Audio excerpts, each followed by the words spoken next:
I don't work. ანუ მე როცა ვსაუბრობ ჩემ თავზე, I don't work. Don't-ს გამოვიყენებ. არ. Don't ნიშნავს არ. You don't work. შენ არ მუშაობ, ხო?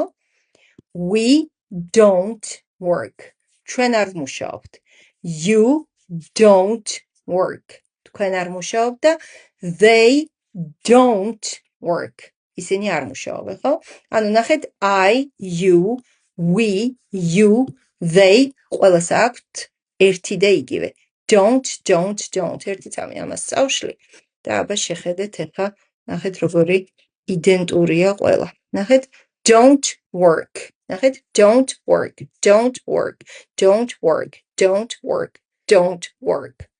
იდენტური არის, უბრალოდ ვამატებ მე, შენ, თქვენ და ასე შემდეგ. ეხლა მოდი ვნახოთ his-თან რა ხდება და she's-თან რა ხდება. ესენი არის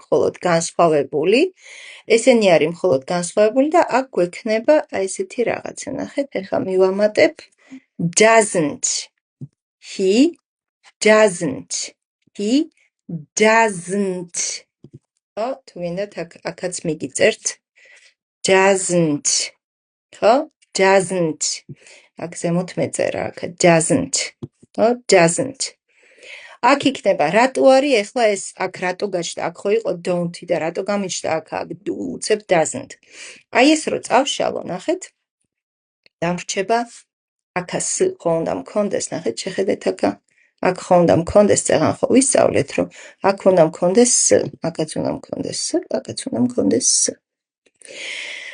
ამიტომ გადაწყვიტეს ინგლისელებმა ჩვენი წამება და წვალება ქართველების და ეს s აქედან მოაშორეს და აი აქ გადმოიტანეს ბატონო.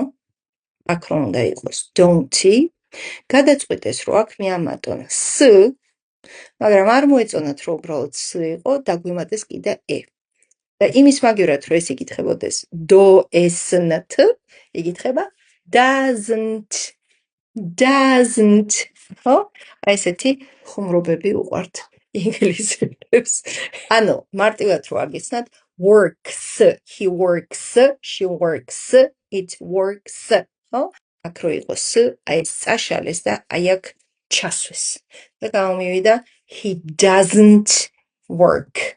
ის არ მუშაობს. ისევ იგივეს ნიშნავს. He, იგივე წყობა არის უბრალოდ. He doesn't work. She, ეხა she-ზეც დავწერთ იგივეს. She doesn't work.